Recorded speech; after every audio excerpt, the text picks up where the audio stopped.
तमाम संसाधनों को, सरकारी और सार्वजनिक संपत्तियों को, सरकारी और सार्वजनिक उद्योगों को पूरी तरीके से कॉर्पोरेट के हवाले करने की मुहिम इस सरकार ने बहुत तेजी से चलाई है। तो एक तरफ तो ये चल रहा है और दूसरी तरफ क्या चल रहा है?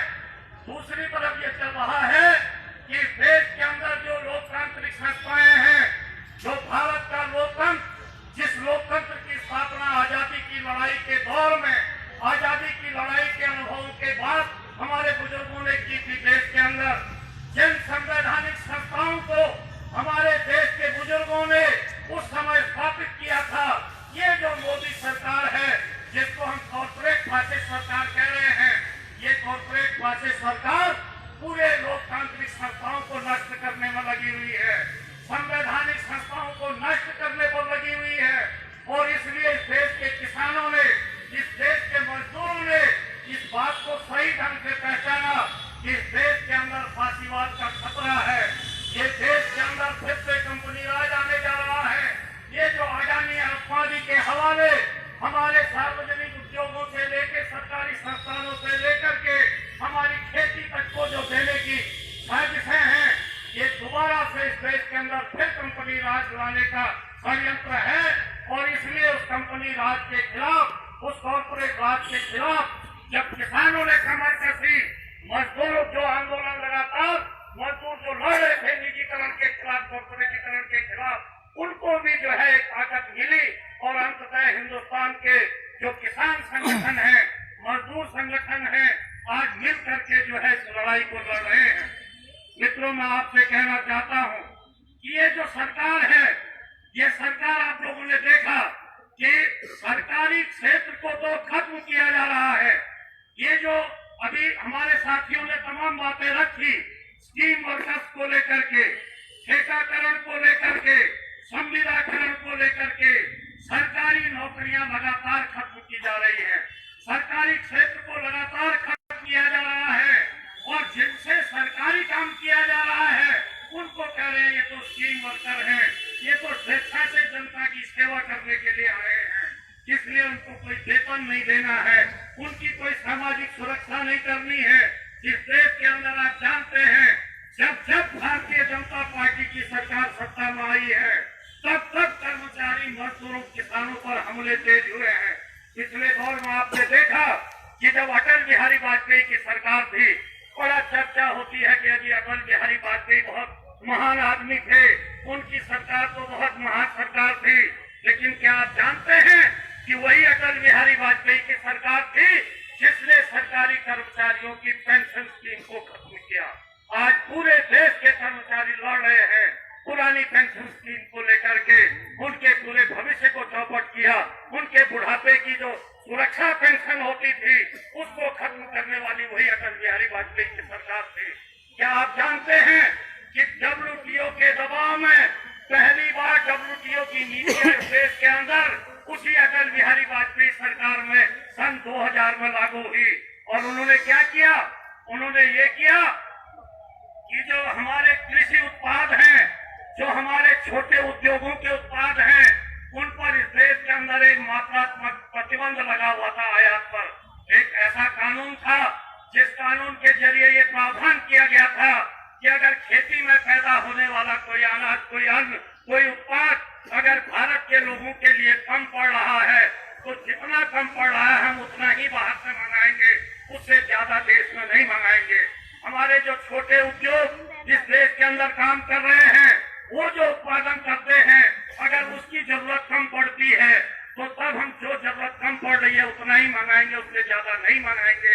जिस तरीके से किसानों को, खेती को और छोटे उद्योगों को संरक्षण दिया गया था, जो इस देश के अंदर सबसे ज्यादा रोजगार सृजित करते हैं, इस देश की 80% आबादी को पालते हैं।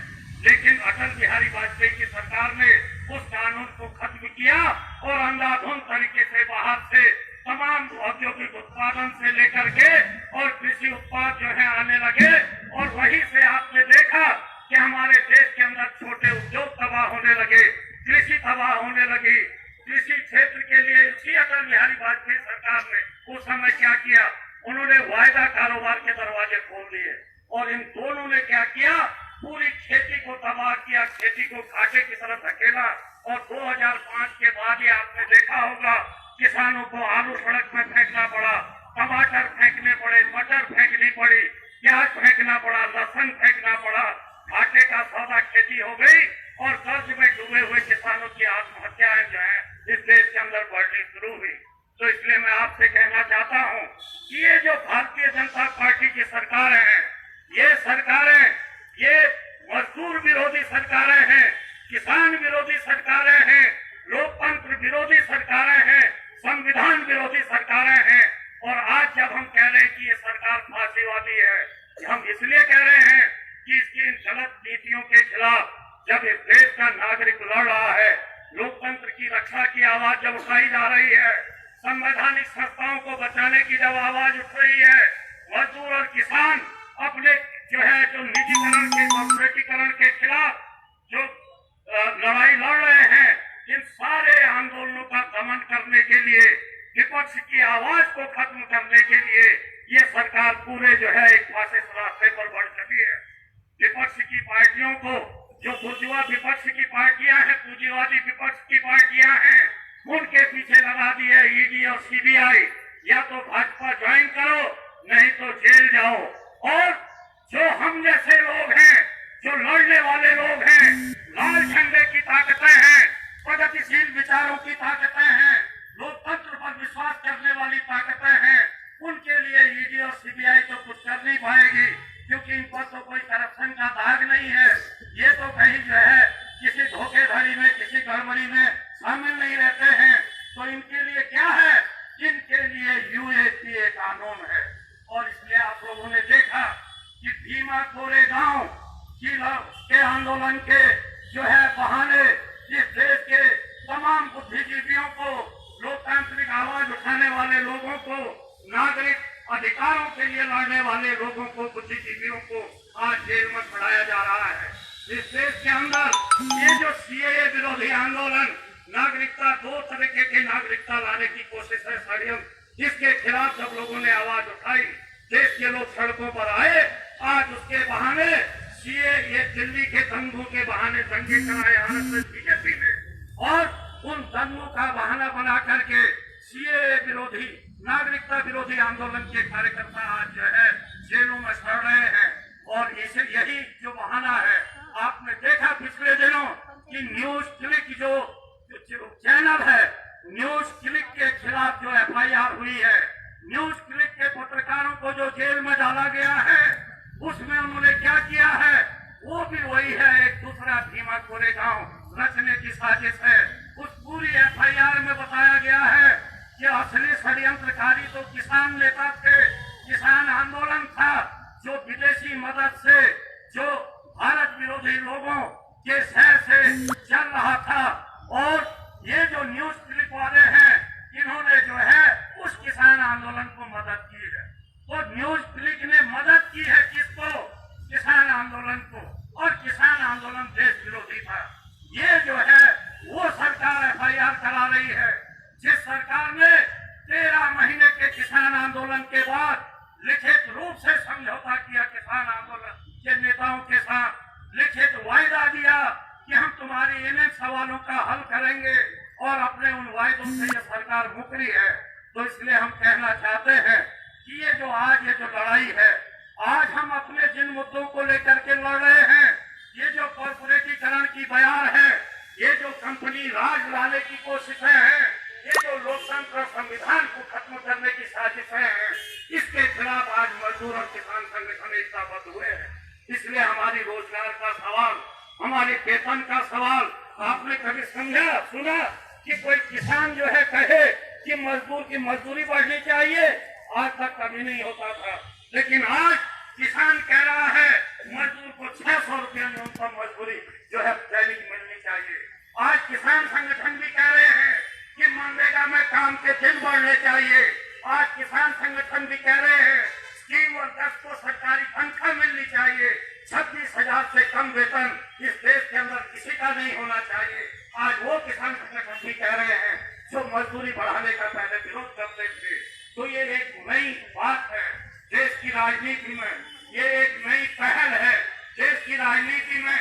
और इसलिए आपसे कहना चाहते हैं, ये जो मजदूर किसान आंदोलन की जो एकता है, आज जो आपको इंडिया के नाम से देश के अंदर विपक्ष का गठबंधन दिख रहा है, उसकी बुनियाद इसी किसान और मजदूर आंदोलन से डाली है। अगर ये संयुक्त किसान और मजदूर आंदोलन इस देश के अंदर निजीकरण के खिलाफ, कॉर्पोरेटीकरण के खिलाफ, अंबानी अडानी राज के खिलाफ सड़कों पर एक बड़ी लड़ाई का चैलेंज नहीं खड़ा किया होता, तो शायद विपक्ष की पार्टियां भी इस तरीके से एकताबद्ध होने से हिचकती, और आज उसकी बुनियाद हमारे आंदोलन ने डाली है। इसलिए आप जानते हैं कि हमने महापड़ाव में सिर्फ इतनी बात नहीं की है कि हमारे मजदूरों की समस्या हल करो, हमारे किसानों की समस्या हल करो। हमने कहा है न्यूज क्लिक फर्जी FIR वापस लो। हम लोगों ने इस पूरे महापड़ाव में एक बात का आह्वान किया है कि UAPA जैसा काला कानून जो विरोध की आवाज को कुचलने, जन आंदोलनों को कुचलने के लिए इस्तेमाल किया जा रहा है, इस UAPA कानून को वापस सरकार ने इसको खत्म करे। ये काला कानून इस देश के अंदर हमको नहीं चाहिए, इस कानून को वापस लेना होगा। और दूसरी तरफ मित्रों, आप जानते हैं आज हम देहरादून में बैठे हैं, लेकिन हमारे साथी ने, नेगी जी ने चर्चा भी की थी कि भाई उत्तरकाशी के अंदर, सुरंग के अंदर हमारे 41 बच्चे जो है वो सुरंग के अंदर दबे हुए हैं, सुरंग के अंदर फंसे हुए हैं।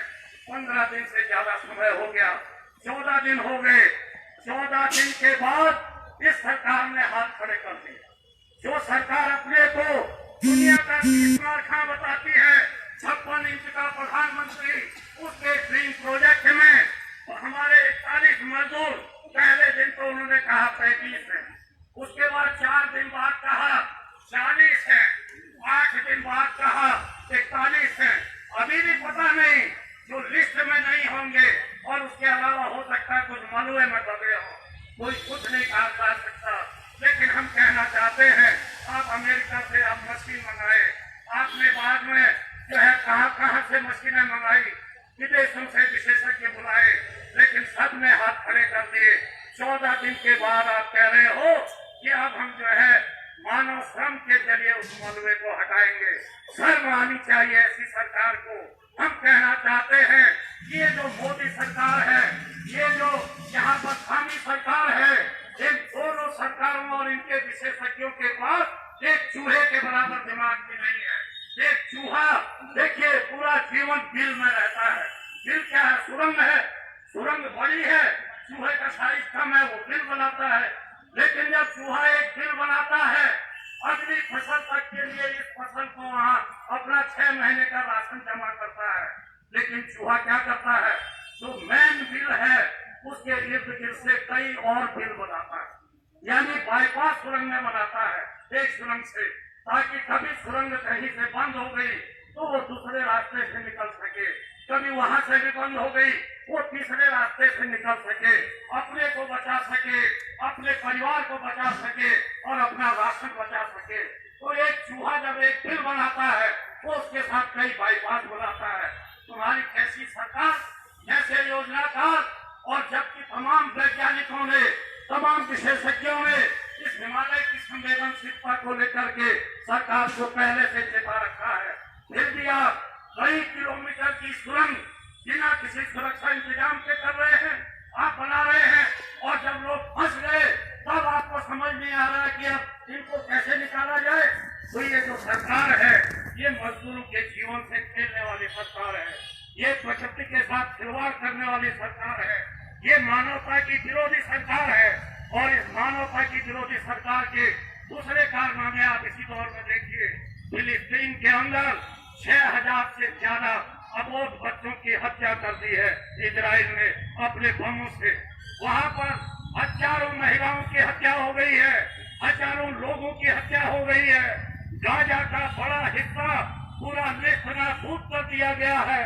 लेकिन ये जो है बेशर्म मोदी सरकार, वो इजराइल के साथ खड़ी है, वो अमेरिका के साथ खड़ी है, जबकि हिंदुस्तान के अंदर चाहे पक्ष था विपक्ष था, एक कॉमन हमारी समझ थी हिंदुस्तान की, जो लाइन थी, हम हमेशा फिलिस्तीनियों के साथ रहे।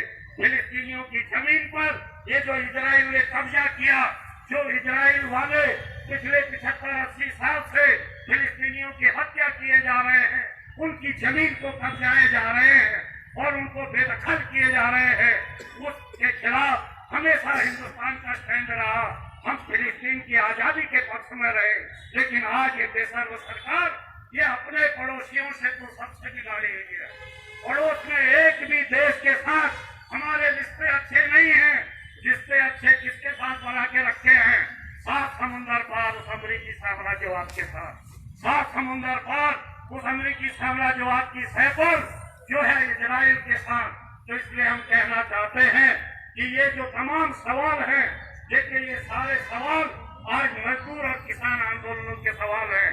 ये सवाल कोई, जैसे अभी हमारी एक बहन ने बताया कि वे कुछ हमारी साथी कह रही थी कि यहाँ तो राजनीति की बात हो रही है।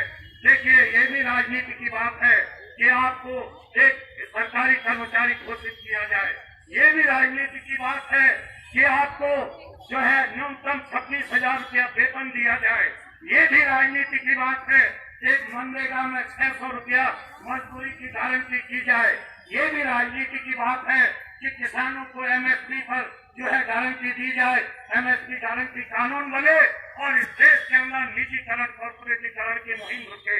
ये सारी की सारी राजनीतिक बातें हैं और इसलिए मजदूर और किसानों को, जिनको आने वाले समय में भारत का भाग्य विधाता बनना है, जिनको आने वाले समय में हिंदुस्तान के अंदर इस पूंजीवादी व्यवस्था को खत्म करके एक नए समाजवादी भारत का निर्माण करना है, उनको इन सारे सवालों पर अपनी स्थितियों को स्पष्ट करते हुए चलना होगा। इन सारे सवालों पर अपनी बातों को रखते हुए चलना होगा।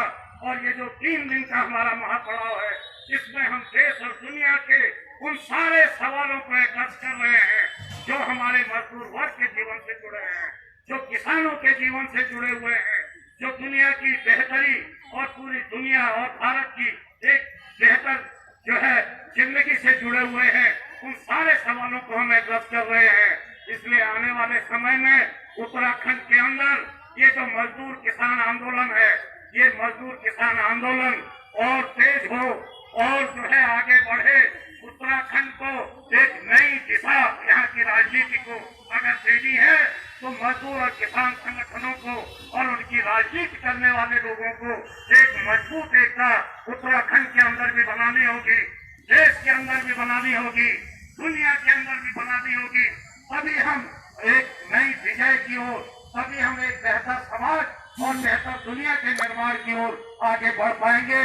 आप सब जो है इस महापड़ाव को सफल बनाने के लिए जुटे हैं।